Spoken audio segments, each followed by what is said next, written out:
दो बंदे आए, पहले एक बंदा आया तो मैंने कहता गैस कैश काट दे, तो मैं नहीं करना, फिर उन्हें दूसरे बंदे को इशारा कर दिता। ऐसे दो बंदे इसके अंदर खलोते थे, बस सफाई करता पैसा।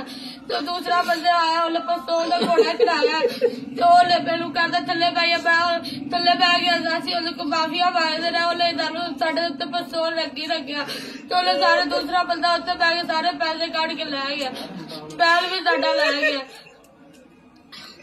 पैसे किन्ने है सी? 3.5-4 लाख रुपया से लाले बैल 70,000 का सी। और की लगे?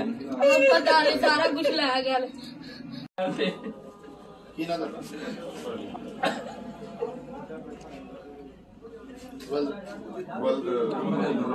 चलो यार पहले अपना अपना काम करो।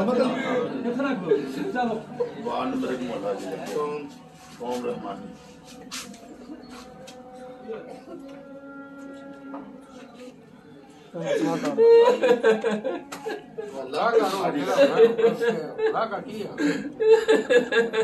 रिलैक्स हो यार, अल्लाह करे, अल्लाह पाक जान बचाती है। नाम की अकबर पीसी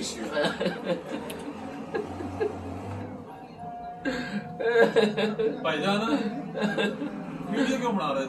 हाँ जी कोई गल नहीं याशी मारेंगे ना, टेंशन लिया करो कितने पैसे पे 3.5 लाख रुपया कैश मोबाइल 15-20 हज़ार रुपया कराया मैं इकट्ठा किया, चौधरी अफसर तेरा सोना था वो भी लाया कर।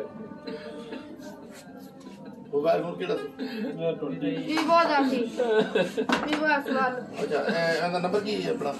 300 पूरा ਜਿਹੜਾ ਉਹਦਾ ਨੰਬਰ ਚੱਲ ਰਿਹਾ ਸੀ 800 पूरा 12 ला 800 पूरा के 30